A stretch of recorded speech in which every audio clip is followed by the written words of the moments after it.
First class isn't for people like you. Move to the back now so people that matters can sit. White woman kicks black twins out of first class, and minutes later she's banned from flying in a way that proves sometimes the elderly passengers who tell black children to go to the back where they belong are about to learn that hatred has consequences, that airports have zero tolerance for racism caught on camera, that the captain listening to their tirade has authority to divert entire aircraft and end their ability to fly ever again. Because what this 73-year-old white woman named Dorothy didn't know when she decided two 14-year-old black girls didn't deserve first-class seats was that her discrimination would be witnessed by dozens of passengers with phones, would be reported by flight attendants who'd had enough, would trigger emergency landing that would cost her everything, would result in lifetime ban from all commercial aviation, would make her face the symbol of hatred shared across social media, would transform routine bigotry into viral proof that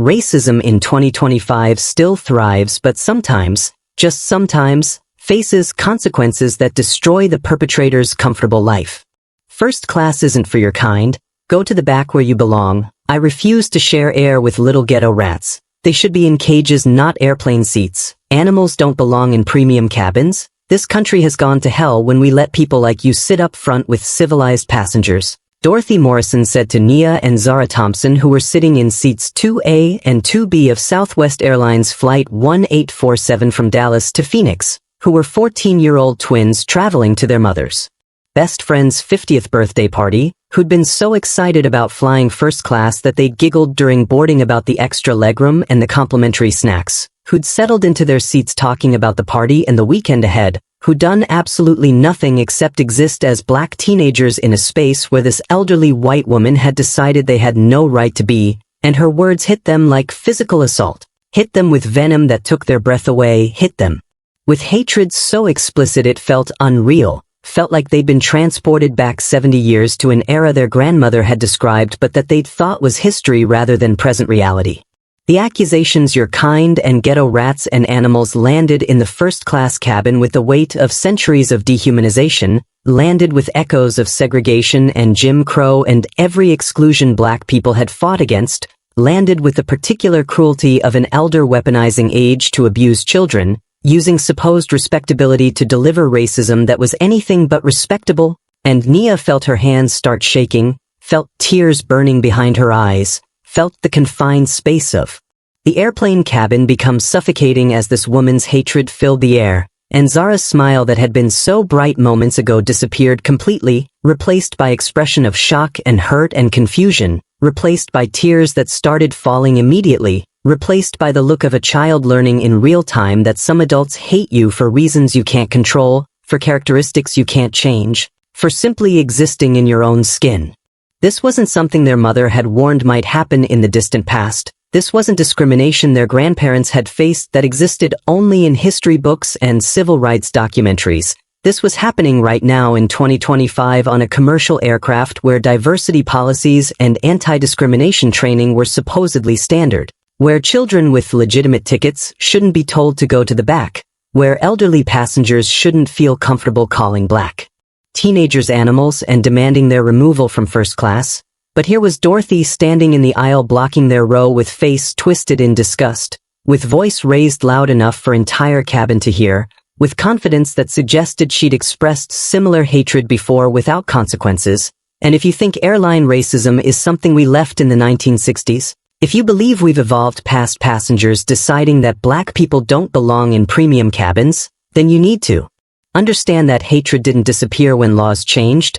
It just learned to operate more boldly, more openly, more viciously because people assume that age grants license to abuse, that elderly white women can't be racist because they seem harmless, while their words inflict trauma that marks children permanently, maybe worse now because it happens while everyone pretends we're post-racial. Nia had experienced microaggressions before, had dealt with teachers who were surprised she was in advanced classes, store employees who watched her closely, moments where people made assumptions based on her skin color, but having an elderly white woman call her and her sister animals, demand they move to the back, insist they belonged in cages rather than airplane seats, felt different, felt like hatred that was unfiltered and unapologetic, felt like violence delivered with the confidence of someone who expected support rather than challenge, and she'd been shocked when Dorothy first stopped at their row, had thought maybe the woman needed help reaching the overhead bin or had a question about seat numbers. But as Dorothy's language became explicitly racist, as she started using slurs and demanding their removal, Nia realized with terrible recognition that this wasn't confusion or misunderstanding. This was pure hatred. This was racism that felt comfortable announcing itself, and while shocking, it also wasn't surprising because her parents had prepared her for this, had told her that excellence wouldn't protect her from people who saw her skin before they saw her humanity. "Ma'am, these passengers have valid first-class tickets. Please take your seat and stop harassing them," said Miguel, a flight attendant who'd rushed over when he heard Dorothy's raised voice, who'd witnessed the confrontation from the galley, who stood now between Dorothy and the twins with body language that tried to de-escalate, with tone that was professional but firm, with awareness that this situation was serious, that discrimination was happening in his cabin, that he had responsibility to protect these children from abuse. But Dorothy scoffed at him, dismissed his authority with wave of her hand, said, "I'm not sitting with these people, move them or move me. I refuse to breathe the same air as them," and her refusal to comply, her insistence that the twins rather than she should relocate, her characterization of black children as these people, showed she expected the airline to accommodate her racism, expected crew to validate her hatred by removing the targets of her bigotry. Other passengers in first class were watching this confrontation now, were witnessing elderly white women verbally assault black teenagers, were seeing obvious discrimination, and some pulled out phones to record, captured Dorothy's hatred on video, documented her words and her gestures and her face twisted with contempt. But not one passenger spoke up, not one adult said leave these girls alone. Not one person challenged Dorothy or told her to sit down and be quiet, and their silence felt like complicity, felt like permission, felt like collective agreement that watching black children be called animals was acceptable spectating rather than injustice requiring intervention.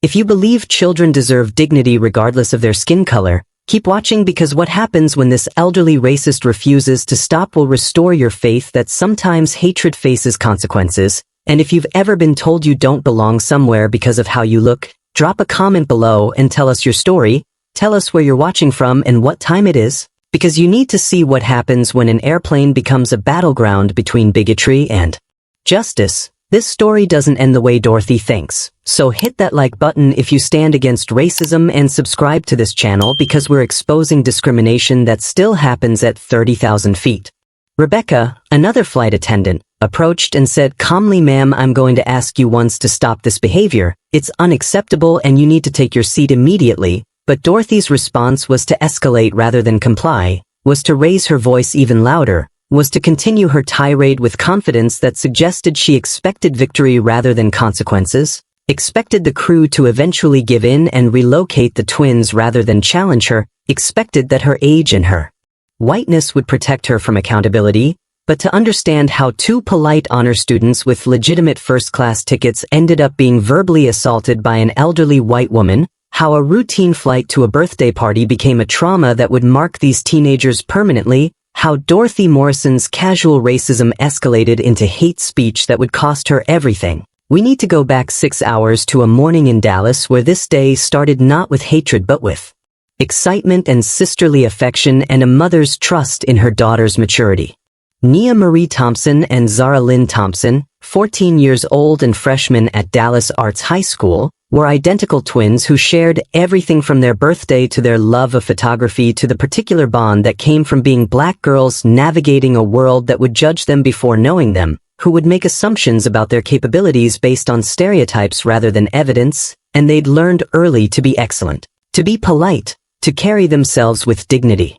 That might provide some protection against people who decided their skin color made them less worthy of respect. Nia was technically older by 3 minutes, was slightly more outgoing, loved theater and poetry, had just been cast as lead in the school play, dreamed of becoming an actress or a writer, was responsible and protective of her sister, and Zara was quieter, more observant, loved visual arts and music, had photographs displayed in the school gallery that visitors always praised, played piano beautifully, was sensitive and thoughtful and carried emotions close to the surface, and together they were honor roll students, were beloved by teachers and peers, were exactly the kind of young women who deserve to travel in comfort, who'd earned the first-class tickets their mother had carefully budgeted for as special treat. Their mother, Sandra Thompson, was an event planner who'd been preparing for weeks for her best friend Monica's 50th birthday party in Phoenix, had flown out 3 days early to handle setup and coordination, had trusted her daughters to fly alone because at 14 they were mature enough, responsible enough, had flown before with family.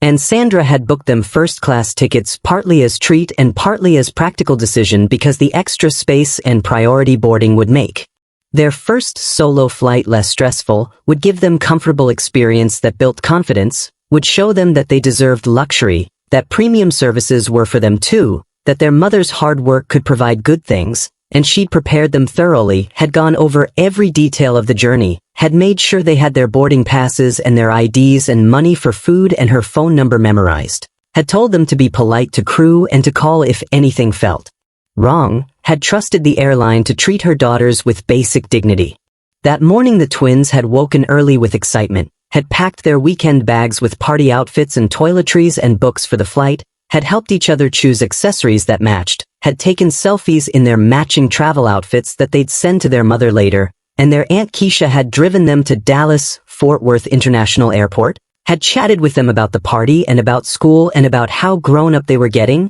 how proud Sandra was of them. How this solo flight was a milestone that showed their mother's trust, and the twins had been nervous but excited, had felt very adult and independent walking through the airport, had checked in at the kiosk without problems, had proceeded through TSA security with only standard screening, had waited at their gate doing homework and texting friends about how they were flying first class, how fancy they felt, how this was going to be an amazing weekend. Boarding was called for first-class passengers and the twins had walked down the jetway feeling special, feeling like this was adventure, feeling grateful for their mother's sacrifice in booking these premium tickets, and they'd entered the aircraft and found seats 2A and 2B, the second row in first class, window and aisle on the left side, and the seats were spacious leather recliners with plenty of legroom, with personal screens and charging ports, with comfort that made the twins smile at each other, made them text their mother saying we're in our seats and they're amazing, thank you so much, and they'd settled in talking quietly about the party, about seeing their mother, about the fun weekend ahead.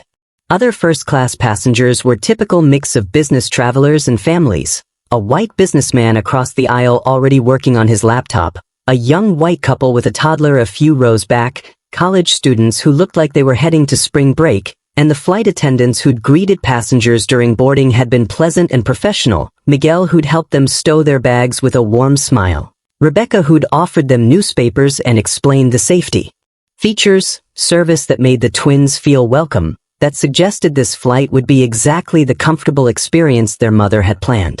Then Dorothy Morrison had boarded, had come down the aisle with her carry-on bag, and when she'd reached row 2 and seen Nia and Zara, her entire demeanor had shifted, had gone from neutral to hostile in seconds, and she'd stopped in the aisle and stared at them with expression that communicated disgust, and the twins had noticed but hadn't understood, had smiled politely thinking maybe she needed help, and Dorothy had opened her mouth and the racism had poured out, had come in torrent of hatred. That transformed the comfortable first-class cabin into space of trauma, that shattered the twins' excitement in seconds, that taught them in real time that excellence and politeness provided no protection against people who decided their skin color made them inferior, made them unwelcome, made them targets for abuse that this elderly white woman felt entitled to deliver without apparent fear of consequences. "Excuse me," Dorothy snapped, her voice sharp and loud enough that nearby passengers turned to look. "What are you two doing here? First class isn't for," and she paused to wave her hand dismissively at the twins, to gesture at them like they were objects rather than people, to communicate with body language what her next words would make explicit. "You're kind, go to the back where you belong. This section is for paying passengers, not whatever arrangement got you these seats. Now move before I have to call someone to move you." And her accusation landed with force that made Nia freeze completely, made her unable to process what was happening, made her brain stall trying to reconcile this elderly woman's hatred with the excitement she'd felt seconds ago, trying to understand what they'd done wrong, why they were being told to leave seats they'd legitimately booked, why this stranger had decided within seconds of seeing them that they didn't belong. Zara's smile that had been so bright when they'd settled into their seats disappeared instantly, disappeared like someone had flipped a switch, replaced by expression of shock and hurt that made her look younger than 14, made her look like the child she was, made visible the vulnerability that Dorothy was targeting, and Zara's hands started trembling in her lap, started shaking with adrenaline and fear and confusion. And she looked at Nia with eyes that asked, "What do we do? Why is this happening? Are we in trouble?" And Nia grabbed her sister's hand and squeezed it, trying to provide comfort she didn't feel, trying to be strong when she was terrified, trying to protect Zara from women whose hatred was focused on both of them but whose venom seemed particularly directed at Zara, who looked more visibly shaken, more obviously hurt, more like victim that satisfied whatever sick need Dorothy had to inflict pain. Miguel approached quickly from the galley where he'd been preparing pre-flight service. Approached because he'd heard Dorothy's raised voice and recognized immediately that situation was developing, that passenger was harassing minors, that he needed to intervene before this escalated further, and he said with voice that tried to maintain professional calm while communicating firmness, "Ma'am, these passengers have valid first-class tickets. They're assigned to these seats.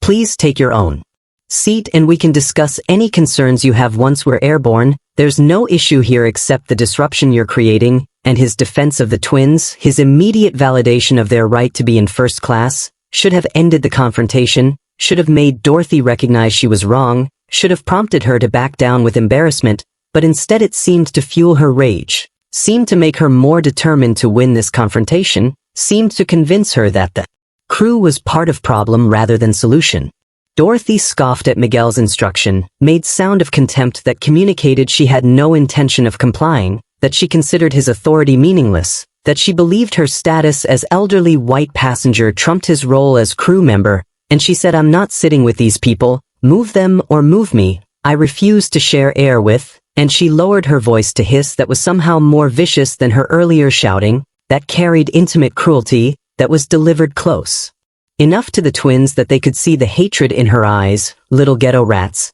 They don't belong up here with decent passengers. They belong in the back, or better yet off this plane entirely. I paid for first class and I expect first class standards which don't include sitting near animals." The word animals hit Zara like physical blow, hit her with force that made her gasp audibly, made tears spring to her eyes immediately, made her shrink back in her seat like she could escape the word by making herself smaller. And Nia felt her own eyes burning with tears she refused to let fall, felt rage and shame and helplessness churning in her chest, felt the particular devastation of being dehumanized by someone old enough to be her grandmother, by someone who looked respectable and harmless but whose words were weapons designed to destroy, and she grabbed Zara's hand tighter and whispered, "It's okay. It's not true. She's wrong. We belong here." But her words felt hollow even as she said them, because Dorothy's hatred was filling the cabin, was becoming the reality they had to endure, was transforming their first-class experience into nightmare they couldn't escape.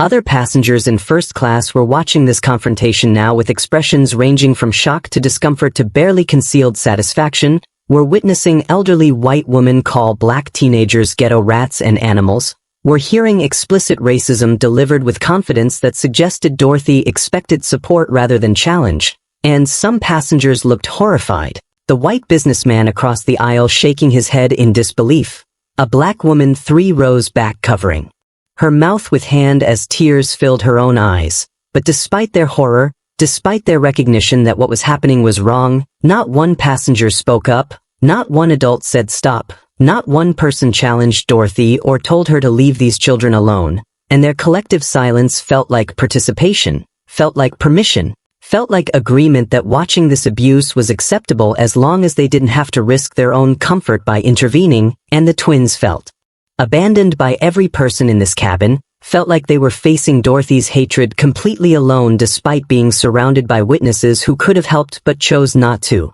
Rebecca, who'd been assisting passengers in the back of first class, heard the commotion and rushed forward. Rushed because she recognized from Dorothy's tone that this had escalated beyond normal passenger dispute, that something serious was happening that required immediate crew intervention, and she arrived at row 2 to find Miguel trying to reason with Dorothy while the twins sat visibly distressed. And Rebecca assessed the situation in seconds, recognized the racial dynamics, understood that these children were being targeted, and she said with voice that was calm but carried steel underneath, "Ma'am, I'm going to ask you once to stop this behavior. What you're saying is unacceptable. These young ladies have every right to be in their seats. Now please take your assigned seat immediately or we will have to ask you to deplane before departure. This is your only warning. And her firmness. Her explicit naming of Dorothy's behavior as unacceptable, her threat of removal, should have been enough to end this, should have made Dorothy understand she'd crossed a line. But Dorothy's response was to escalate rather than retreat, was to raise her voice even louder, was to turn her attention from the twins to Rebecca with fury that she was being challenged, and she said, unacceptable. What's unacceptable is letting animals sit in first class. What's unacceptable is destroying the standards that made this country great. This country has gone to hell because we let people like them think they belong everywhere. They should be in cages, not airplane seats. They should be grateful they're even allowed to fly instead of sitting up here like they're somebody. And her language had crossed from implicit racism to explicit dehumanization, had moved from microaggressions to hate speech, had become so vicious that several passengers gasped audibly, had shocked even people who'd been willing to stay silent through the earlier confrontation. The white businessman across the aisle who'd been shaking his head now looked genuinely disturbed, looked like he was processing that he was witnessing something beyond ordinary prejudice, was hearing language he associated with history books rather than 2025 commercial flights,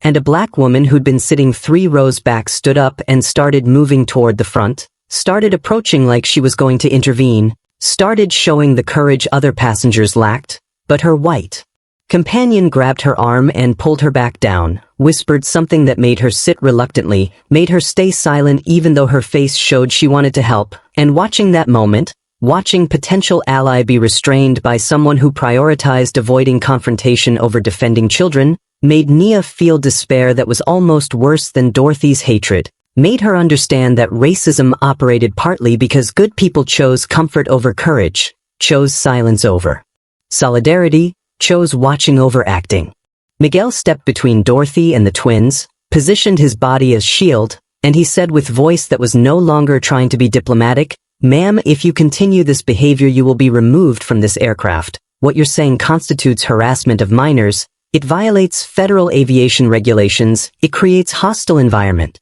And I'm issuing you a formal warning that your continued refusal to comply with crew instructions will result in your removal. Do you understand what I'm telling you? This is your last opportunity to take your seat and stop harassing these passengers." And his formal warning, his citation of regulations, his explicit threat of removal, represented crew taking this seriously, represented recognition that Dorothy's behavior had crossed legal lines, represented hope that maybe consequences were coming. Dorothy laughed at Miguel's warning, laughed with bitterness that communicated she found the idea of consequences ridiculous, laughed with confidence that came from lifetime of never facing accountability for racism she'd probably expressed many times before. And she said, "I've been flying longer than you've been alive, boy. I've been a passenger on this airline for 40 years. No one removes me. No one tells Dorothy Morrison where she can and cannot sit, and you certainly don't get to lecture me about regulations when the real violation is letting these little ghetto children occupy seats meant for real first-class passengers. Now you move them or I'm calling my lawyer. I know the CEO of this airline personally. I know people who will have your job by tomorrow." And her threats, her invocation of connections and tenure, her dismissal of Miguel with racial undertone in calling him boy, showed she believed her privilege was absolute, believed she was untouchable, believed crew would ultimately back down. Zara was crying openly now, was sobbing with shoulders shaking, was making small heartbroken sounds that pierced through Dorothy's tirade, and Nia had her arm around her sister trying to provide comfort while fighting her own tears, while maintaining composure that was costing her everything, while being strong for Zara even though she was breaking inside, and she whispered to her sister, "We didn't do anything wrong. This isn't about us. This is about her hatred. Mom will be so proud of how we're handling this." But her words felt inadequate against Dorothy's venom, felt like trying to heal wounds with band-aids, felt like they were both drowning and all Nia could offer was reassurance that drowning together meant they weren't alone. If you're watching this and you've ever stayed silent when children were being called animals because speaking up felt uncomfortable, subscribe to this channel right now and promise yourself you'll be braver next time. Because what happens when this elderly racist continues her tirade will show you what silence costs and what courage looks like. So hit that subscribe button if you believe children deserve protection from hatred regardless of who's delivering it. Dorothy continued with more slurs and more venom, continued addressing the crew in the cabin and making sure everyone heard her hatred, and she said things like they probably stole these tickets, they probably don't even know who their fathers are, they're probably going to Phoenix to cause trouble, and each accusation landed on the twins like blows, landed with weight of stereotypes and assumptions, landed with pain that accumulated, and Miguel and Rebecca exchanged glances that communicated they needed backup, needed authority beyond crew level, needed captain to intervene because Dorothy wasn't going to stop voluntarily, wasn't going to respond to crew warnings, was going to keep spewing hatred until someone with ultimate authority made her stop. But for now they had to continue trying to de-escalate, had to continue protecting these children who sat frozen in their seats while elderly white women treated them like they were less than human, like their very existence. In first class was crime requiring punishment. Where did you get the money for these tickets? Dorothy demanded, turning her attention back to the twins directly, ignoring Miguel's presence between them, leaning around him to direct her questions at Nia and Zara, who shrank back in their seats, who tried to make themselves smaller, who wanted to disappear. Did you steal someone's credit card? Did your mother sell drugs to afford this? Because I know people like you don't have legitimate money, don't have real jobs, don't contribute anything to society except crime and problems. So tell me the truth, how did you scam your way into first class? And her accusations of theft and drug dealing, her assumptions about their family and their character based solely on their race, her insistence that black teenagers couldn't possibly afford first class through legitimate means, showed the depth of her racism, showed she'd constructed entire narrative of criminality around children she'd never met, had decided within seconds of seeing them that they were frauds and thieves. Nia wanted to defend her mother, wanted to explain that Sandra worked hard as event planner, that she'd saved for weeks to buy these tickets as treat, that their family was respectable and accomplished and deserving of respect. But the words wouldn't come, were trapped behind the tears she was fighting, were stuck in throat that felt too tight to speak, and she sat there silent while Dorothy constructed lies about her family, while this stranger defamed her mother who wasn't there to defend herself, while accusations piled up without rebuttal because defending yourself to someone who'd already decided you were guilty felt impossible, felt like participating in trial where verdict had been determined before evidence was presented. Other passengers continued their silence, continued watching this extended abuse of minors, continued recording on phones but offering no verbal support, no challenge to Dorothy's increasingly vicious attacks, and some passengers had stopped watching entirely, had returned to their laptops and magazines like nothing unusual was happening, like teenage girls being verbally assaulted 3 rows away was background noise rather than emergency requiring intervention, and their ability to tune out this suffering, to prioritize their comfort over these children's trauma, showed how normalized racism had become, showed how easily people could witness injustice and then simply look away, could decide that someone else's pain wasn't their problem, wasn't worth the awkwardness of getting involved. Look at them sitting there like they own the place, Dorothy said to the cabin at large, to the passengers who were watching, to the audience she'd created for her hatred. Look at how entitled they are, how arrogant. They think because we elected a black president years ago that means they can go anywhere, do anything, sit in first class like they're equal to us, but they're not equal, they'll never be equal, and we need to stop pretending that diversity and inclusion mean we have to tolerate animals in spaces meant for civilized people. I'm saying what everyone else is thinking, I'm saying what this country needs to hear, that there are standards and they, and she pointed directly at the twins, don't meet those standards, don't deserve to be here, don't belong in my America. A white woman in row 4 who'd been watching with increasing discomfort finally opened her mouth like she was going to speak, like she was going to challenge Dorothy, like she was going to be the one passenger brave enough to intervene, and Nia looked at her with desperate hope, with silent plea for someone to help, for one adult to use their voice to defend them. But before the woman could form words, her husband grabbed her wrist and shook his head sharply, and she closed her mouth and looked down at her lap. And watching that moment, watching potential rescue evaporate as quickly as it had appeared, made Zara sob harder, made her cry with the particular despair of realizing no one was coming to help, that they were truly alone in this, that every adult in this cabin had decided protecting themselves was more important than protecting children. Miguel said quietly to Rebecca, "I need you to inform the captain. This has gone beyond what we can handle at crew level. She's creating hostile environment and refusing all attempts at de-escalation. We need captain's authority to resolve this." And Rebecca nodded and started moving toward the cockpit. But Dorothy saw her movement and called out, "Where do you think you're going? You're not calling anyone. I'm the one who should be calling someone. I'm the victim here. I'm the one being forced to sit with these creatures." And her characterization of herself as victim, her complete inversion of reality where she who was inflicting harm claimed to be the one harmed, showed how deeply her racism had warped her perception, how completely she believed in her right to abuse these children.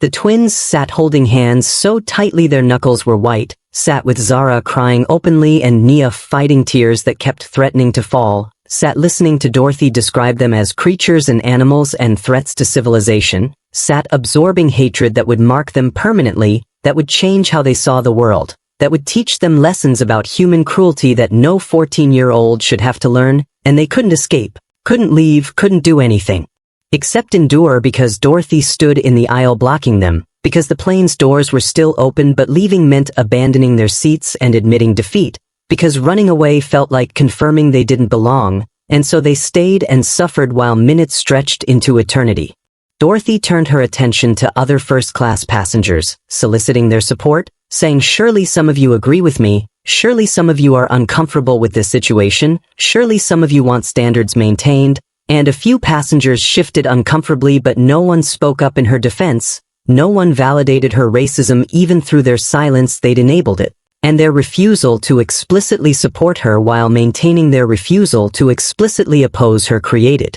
Strange dynamic where Dorothy was isolated in her hatred but the twins were equally isolated in their suffering, where everyone recognized something wrong was happening but no one was willing to choose a side, to make themselves vulnerable by declaring that children's dignity mattered more than avoiding confrontation, and the moral cowardice of educated adults who knew better but said nothing, who recognized injustice but prioritized their own comfort, who let children absorb hatred because defending them felt awkward, was almost as devastating as Dorothy's explicit racism. Rebecca had started moving toward the cockpit despite Dorothy's protests, had decided that informing Captain Williams was more important than continuing to engage with passenger who'd proven immune to crew intervention, who'd demonstrated she would not stop regardless of warnings or threats, who needed authority beyond flight attendant level to make her understand consequences were real. And Dorothy saw Rebecca's determined movement and raised her voice even louder, saying, "You walk away from me. And I'll have your job. I'll report you for abandoning passengers, for failing to address legitimate concerns, for prioritizing these animals over paying customers who've been loyal to this airline for decades." And her threats followed Rebecca down the aisle, followed her with venom that suggested Dorothy truly believed she was the aggrieved party, truly thought reporting discrimination against herself rather than recognizing she was perpetrator. Miguel remained positioned between Dorothy and the twins, remained as physical barrier even though his presence clearly wasn't stopping her verbal assault, wasn't preventing her from leaning around him to direct hatred at children who sat increasingly broken in their seats. And he said, "Ma'am, you need to stop speaking, you need to be quiet and wait for the captain's instructions. Continuing this behavior is only making your situation worse." But Dorothy laughed and said, "My situation, what about? Their situation, what about the fact that they're sitting in seats they don't deserve, that they're taking up space meant for people who actually contribute to society?" And Miguel felt helpless standing there, unable to physically stop her words, unable to do more than witness and document abuse he couldn't prevent, unable to protect these children from harm that was being inflicted through language that cut deeper than physical violence. Nia finally spoke, finally found her voice even though it came out shaky and small, and she said, "We have our boarding passes, our mother bought these tickets, we're going to Phoenix for a birthday party, we didn't do anything wrong, please leave us alone." And hearing Nia defend herself, hearing her daughter's voice break with tears while trying to explain their legitimacy to someone who'd never believed them, made Zara cry even harder, made her sob with the recognition that they were having to justify their existence, having to prove their humanity, having to defend their right to occupy space they'd paid for, and the injustice of it, the wrongness of children being forced to explain themselves to hateful stranger while adults watched and did nothing, felt unbearable. Dorothy scoffed at Nia's explanation and said, "Your mother. I'm sure she's a real upstanding citizen, probably has 5 different baby daddies, probably lives off welfare and food stamps while complaining about oppression, probably taught you girls to play the victim card whenever someone calls out your behavior, and her attacks on Sandra who wasn't there to defend herself, her construction of racist stereotypes about women she'd never met, her assumption that successful black women couldn't exist without government assistance or moral failure, showed Dorothy's racism extended beyond these specific teenagers to entire worldview where black people were fundamentally inferior, fundamentally problematic, fundamentally undeserving of respect or dignity or basic human consideration. The white businessman across the aisle who'd been shaking his head throughout this confrontation finally spoke, finally broke his silence, and he said quietly, "Ma'am, that's enough. Those are children, you need to stop," and his intervention was mild and brief, but it was something, was first passenger to actually verbalize opposition to Dorothy's behavior, was small act of courage that made Nia feel fraction less alone. But Dorothy turned on him immediately and said, "Mind your business. This doesn't concern you, unless you're one of their defenders, unless you're one of those guilty white liberals who thinks we have to celebrate diversity even when it destroys everything good about this country." And her attack on the only passenger who tried to help, her characterization of basic human decency as liberal weakness, made the businessman retreat back into silence, made him look away having attempted intervention and been punished for it, having learned that speaking up brought Dorothy's hatred onto him. Other passengers who might have been considering speaking up watched the businessman get attacked and decided silence was safer, decided Dorothy's rage wasn't worth facing, decided these children would have to fend for themselves because defending them carried cost passengers weren't willing to pay, and their calculation, their decision that avoiding Dorothy's verbal assault mattered more than protecting teenagers from ongoing abuse, their choice of self-preservation over solidarity, taught the twins lesson about bystander silence that would stay with them forever, would shape their understanding of how racism operated not just through active hatred like Dorothy's but through passive complicity of people who knew better but said nothing. Boarding was complete now, all passengers were seated, the aircraft door was closed, and the plane was preparing to push back from the gate, was minutes away from takeoff, and Dorothy was still standing in the aisle, was still blocking the twins' row, was still spewing hatred that showed no signs of stopping. And Miguel realized with sinking recognition that this situation wasn't resolving, that Dorothy wasn't going to voluntarily sit down, that they were going to have to delay departure, that this had escalated to point where normal procedures were insufficient, where captain intervention was absolutely necessary, where Dorothy's removal from the aircraft was becoming inevitable even though she clearly didn't believe that outcome was possible, and he stayed positioned between Dorothy and the twins while waiting for Rebecca to return from the cockpit, while hoping Captain would have authority to end this nightmare that had already lasted too long, that had already inflicted damage on these children that no apology could undo. Rebecca reached the cockpit door and knocked with urgency that communicated emergency, knocked with pattern that signaled crew needed Captain immediately, and when the door opened she slipped inside and found Captain James Williams reviewing pre-flight checklist, found him preparing for routine departure that was about to become anything but routine, and she said, "Captain, we have a serious situation in first class. We have a passenger who's been verbally assaulting 2 minor passengers with explicit racial slurs for the past 15 minutes. She's calling them animals and demanding they be removed from their seats. She's refused all crew attempts at de-escalation. She's threatened our jobs. And she's creating hostile environment that's affecting the entire cabin. We need your authority to resolve this because she won't listen to flight attendants." Captain Williams was 52 years old, was 30-year veteran pilot who'd seen countless passenger disputes, who dealt with drunk travelers and angry customers and people who refused to follow instructions, but hearing that someone was racially abusing children on his aircraft,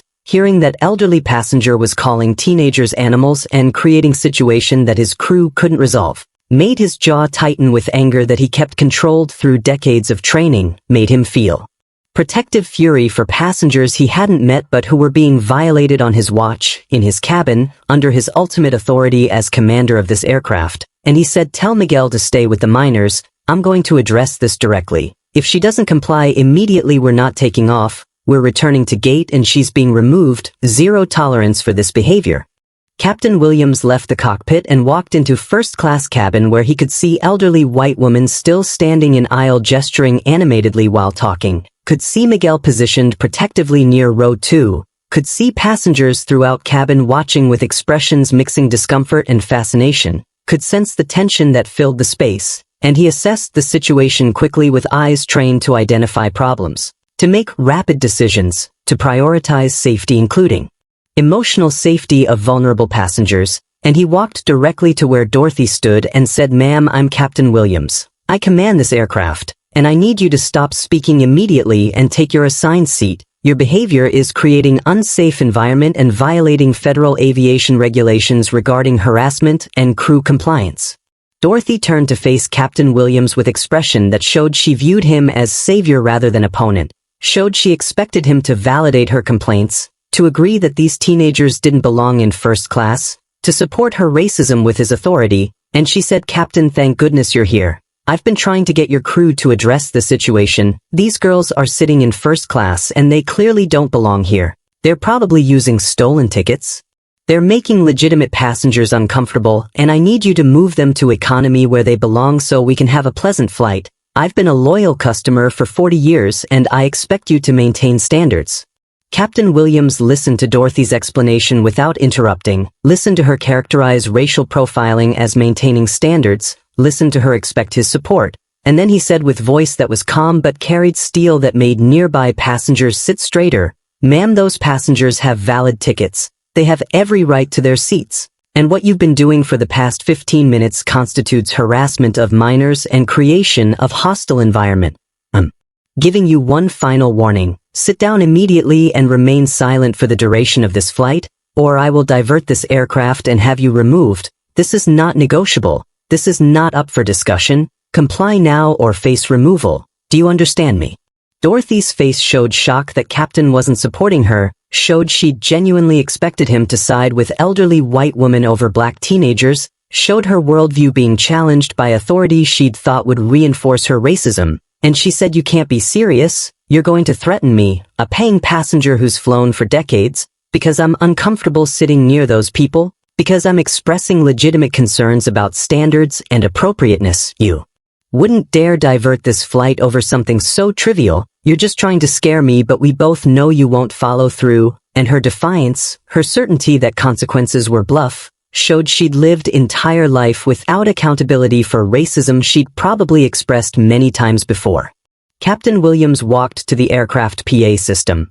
picked up the handset, and his voice came over the speakers throughout the entire plane, came with authority that made every passenger stop what they were doing and listen. "This is your captain speaking. We have a passenger in first class who is refusing to comply with crew instructions and engaging in harassment of minor passengers. Ma'am, this is your final warning. Cease your behavior immediately and take your seat, or I will divert this aircraft to the nearest airport and have you removed by security. You have 30 seconds to comply." And his public announcement, his willingness to inform entire plane of Dorothy's behavior, his explicit threat of diversion, made the cabin go completely silent, made Dorothy's face show first hint of uncertainty. "You wouldn't dare," Dorothy shouted toward the cockpit, toward Captain Williams who stood at the front of first class watching her. "You can't do this over nothing. I'll sue this airline. I'll have your job. I know people. I have connections. You're making a huge mistake threatening me." And her threats continued even as her voice showed crack of fear,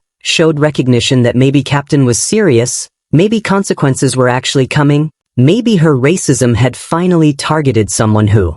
wouldn't tolerate it. Captain Williams' response was immediate and devastating, was delivered in same calm voice that had given the warning. "Ladies and gentlemen, this is your captain. We are making an emergency landing. Please remain seated with your seatbelts fastened. We will be on the ground shortly. I apologize for this delay, but passenger safety, including freedom from harassment, is my highest priority." And his words, his decision to actually divert the flight, sent shock through the cabin, made passengers gasp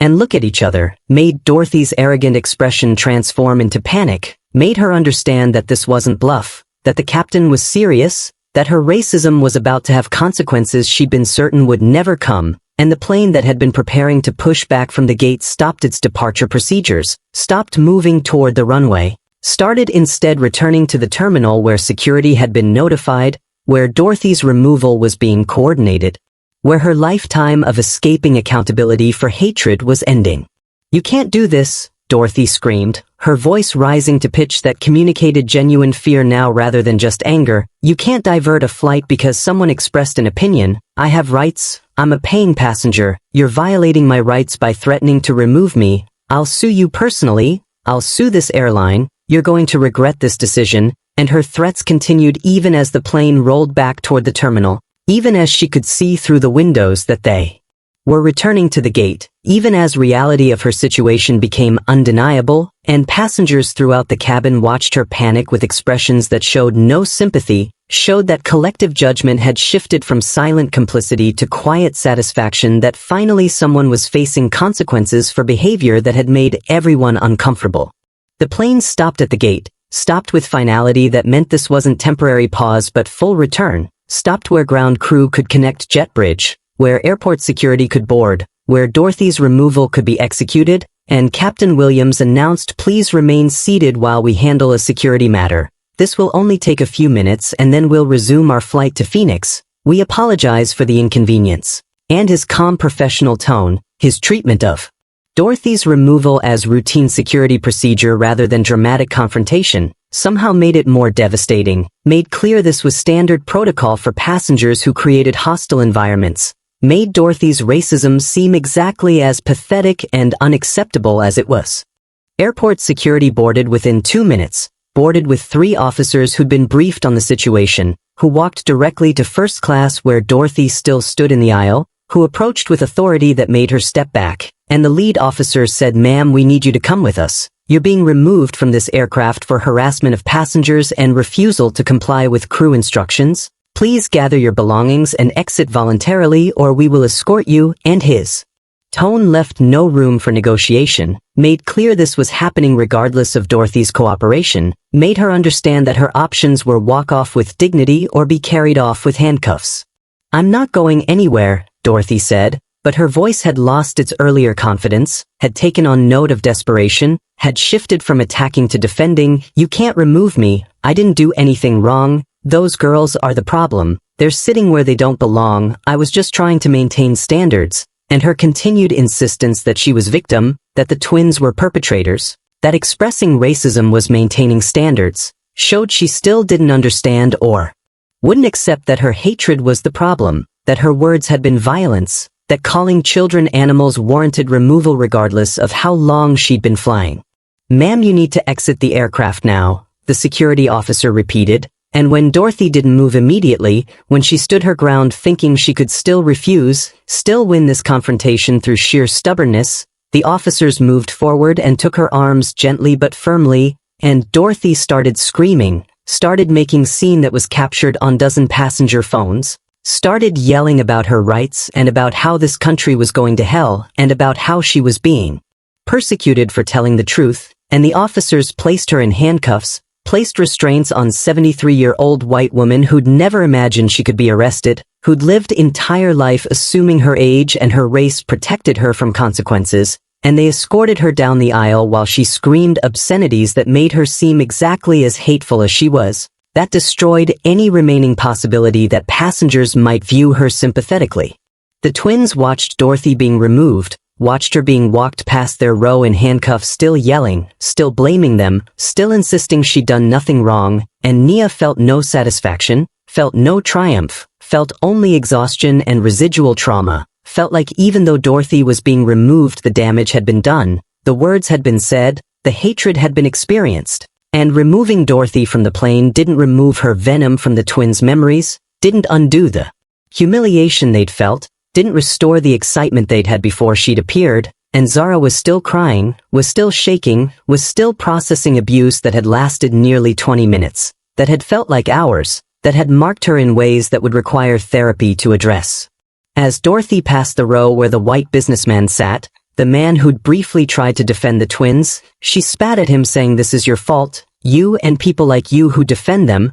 who enable their entitlement, you're destroying this country." And her attack on the one passenger who'd shown minimal courage, her characterization of basic decency as destruction, showed the depth of her hatred, showed she blamed everyone except herself, blamed society for changing rather than recognizing. Her racism was timeless evil rather than outdated opinion, and the businessman looked away from her hatred, looked ashamed not of defending the twins but of not defending them more forcefully, of waiting so long to speak up, of being so easily silenced. Passengers watched in silence as Dorothy was escorted off the aircraft, watched her removal with expressions that showed relief mixed with discomfort, showed they were glad she was gone but also confronting their own complicity, their own silence, their own failure to intervene when intervention might have mattered, and a few passengers applauded quietly as she exited, applauded with restraint that suggested they knew celebration was inappropriate when children had been traumatized, when the situation had escalated to point requiring emergency landing and arrest, when the victory was tainted by the suffering that had preceded it, and their quiet applause felt like acknowledgement that justice had been served but also recognition that justice had come too late to prevent harm. After Dorothy was removed, Rebecca approached the twins, approached and knelt in the aisle beside their seats so she was at eye level with them, and she said with voice thick with emotion, "You did nothing wrong, absolutely nothing. You were so brave to sit there with dignity while that woman attacked you. We're so sorry this happened. So sorry you had to experience that hatred. So sorry it took us this long to remove her. You deserve better than what you got today." And her apology, while sincere, couldn't undo what had happened, couldn't erase the trauma, couldn't restore the twins' sense of safety, but it mattered that someone acknowledged their suffering, that crew validated their experience, that adults finally centered the twins' pain rather than Dorothy's complaints, and Zara sobbed harder hearing Rebecca's words, sobbed with relief that someone believed them, that someone recognized they'd been victims not problems, that someone cared about what they'd endured. Miguel brought the twins bottles of water and tissues, brought them with gentleness that showed he understood they were fragile, that the confrontation had broken something in them that would take time to heal, and he said, "If you need anything at all for the rest of this flight, if you need to talk or need space or need us to move you to different seats away from where she stood, you just let us know, we're here for you." And the twins nodded but didn't speak, couldn't speak, were too exhausted from crying and from maintaining composure under assault, were too depleted to do anything except sit there holding hands while crew tried to comfort them and other passengers tried not to stare. The flight finally departed 45 minutes late, departed after Dorothy's removal and after crew had checked on the twins multiple times and after Captain Williams had made announcement explaining that the airline had zero tolerance for harassment and thanked passengers for their patience, departed on journey that should have been exciting adventure but had become trauma the twins would carry forever. And Nia and Zara sat in their first-class seats that no longer felt special, that felt instead like sites of violation, like spaces where they'd learned that excellence and politeness couldn't protect them from hatred, that some people would see their skin before seeing their humanity, and the flight passed in numb silence broken only by Zara's occasional sobs and Nia's whispered reassurances that rang hollow even as she spoke them. The plane landed in Phoenix 2 hours late, landed where Sandra Thompson waited at the gate, having been notified by the airline about what happened, having spent the flight duration imagining her daughter's suffering, having felt helpless rage that she hadn't been there to protect them, and when the twins walked off the aircraft and saw their mother they ran like they were still children rather than teenagers who'd just handled adult hatred with remarkable composure, ran into Sandra's arms. And broke down completely, broke down with sobs that came from depths of trauma they'd been containing, broke down with release that came from finally being safe, from finally being with someone who loved them unconditionally, from finally being able to stop being brave and just be hurt. And Sandra held them both, crying her own tears, crying with fury and grief and protective love, crying because her daughters had experienced exactly what she'd feared, what she tried to protect them from, what no amount of preparation could have prevented. "I'm so sorry," Sandra whispered into their hair. "I'm so sorry you went through that. I'm so sorry I wasn't there. You're safe now, Mama's got you, nobody's going to hurt you anymore." And her words were comfort and promise and apology all mixed together, were attempt to heal wounds that were fresh and deep, were mother's love trying to shield daughters from pain that had already been inflicted, and they stood there in the terminal holding each other while other passengers streamed past, while some people stared and some people looked away, while the world continued around them even though their world had fundamentally changed in the last 3 hours. That evening at Monica's 50th birthday party, surrounded by friends and family who'd gathered from across the country to celebrate, The twins sat quietly on a couch while Sandra explained to the room what had happened, what her daughters had endured, what racism looked like in 2025, and the response was immediate and overwhelming, was white guests and black guests alike coming to embrace the twins, coming to tell them they were brave and strong, coming to express outrage at Dorothy's behavior and shame at passenger silence, coming to validate their trauma and promise support, and Monica, who was celebrating her milestone birthday, insisted that honoring the twins' courage was more important than her party, insisted they spend time talking about what happened and what it meant and how to process it, insisted that bearing witness to their suffering was act of solidarity that mattered. 1 week after the incident, Southwest Airlines released public statement, released it after internal investigation that reviewed passenger recordings and crew reports and Captain Williams' testimony, released statement that said Dorothy Morrison had been permanently banned from all flights on Southwest and on partner airlines through shared no-fly list, that she'd been fined $25,000 for assault and disorderly conduct and creating hazardous environment on aircraft, that her behavior was completely unacceptable and did not reflect the airline's values, that the company stood with Nia and Zara Thompson and apologized for trauma they'd experienced, and the statement, while corporate and carefully worded, represented acknowledgement that discrimination had occurred, that consequences were being imposed, that the twins' suffering mattered enough to warrant public response. Dorothy's photograph circulated online within days, circulated on social media where passengers who'd recorded the incident posted their videos, where the story went viral as example of racism caught on camera, where Dorothy's face became symbol of hatred exposed, became image that was shared millions of times with captions about why racism persisted, about what bystander silence enabled, about how elderly white women could be just as hateful as anyone else, and Dorothy's name became searchable, became permanently associated with this incident, became cautionary tale about how one racist tirade could destroy reputation built over decades, could transform anonymous traveler into internationally recognized bigot. Dorothy lost friends in the aftermath, lost people who distanced themselves from her infamy, who didn't want to be associated with women whose hatred had been documented so thoroughly, who decided that defending her wasn't worth the social cost, and her family members stopped calling, stopped visiting, stopped maintaining relationships that required them to defend or explain behavior they found indefensible,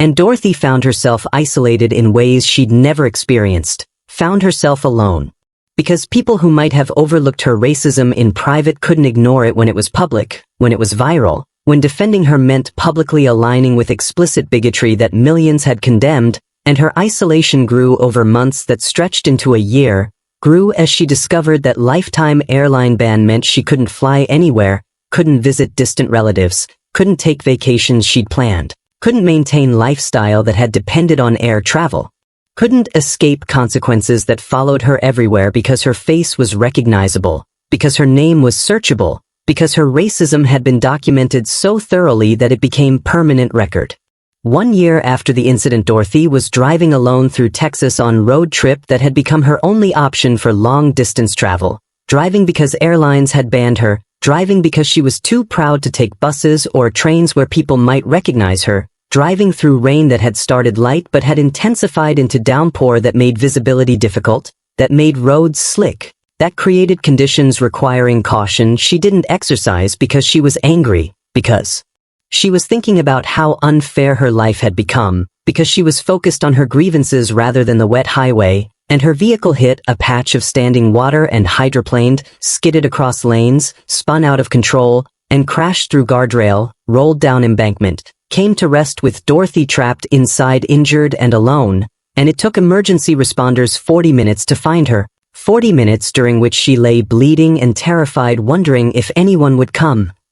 Anyone cared enough to save her. Dorothy survived the crash, but barely, survived with multiple fractures that required surgeries, with internal injuries that needed weeks of hospitalization, with pain that was constant and severe, with recovery that would take months and leave her permanently changed, permanently weakened, permanently reminded of her mortality, and she lay in hospital bed in small Texas town where nobody knew her, where she had no visitors because she had no one left who cared, where flowers never arrived. Because she'd alienated everyone who might have sent them, where nurses came and went providing medical care but not comfort, providing treatment but not companionship, and her isolation in that hospital room was complete, was devastating, was preview of how she'd spend whatever years remained, alone with nothing but her bitterness and her unrepentant racism and her conviction that she was victim rather than perpetrator.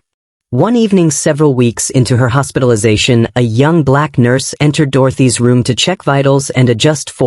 entered with professional competence and gentle manner, entered with kindness that Dorothy didn't deserve and that Dorothy recognized she didn't deserve, and the nurse worked quietly taking blood pressure and temperature and making notes on chart, worked with efficiency that came from training and with compassion that came from character, and Dorothy watched her work and felt something like shame, felt recognition that this young black woman was caring for her with dignity when Dorothy had spent lifetime denying dignity to people who looked like her, had called people like her animals and demanded they be removed from her presence, had used every slur and every stereotype to dehumanize black people, and here she was dependent on black nurses' skill and kindness to survive. "Why are you being nice to me?" Dorothy whispered, her voice rough from weeks of limited speech, from isolation that had made conversation rare, from recognition that she didn't deserve kindness from anyone, let alone from someone whose humanity she'd spent lifetime denying. "You must know who I am, you must have seen the videos,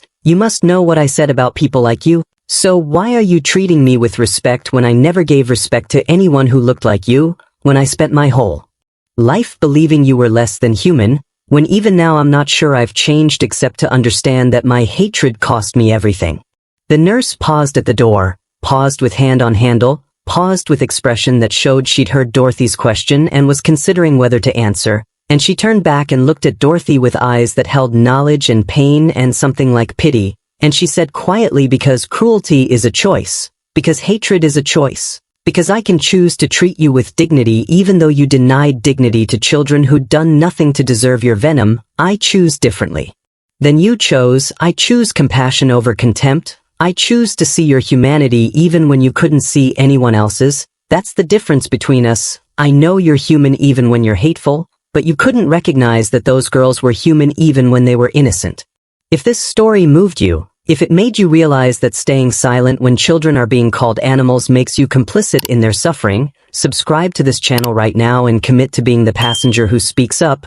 who challenges hatred even when it's uncomfortable, who protects vulnerable people even when defending them costs you something, because Nia and Zara needed just one brave adult in that cabin and got dozens of cowards with cameras instead, so hit that subscribe button if you believe silence in the face of racism is participation in racism.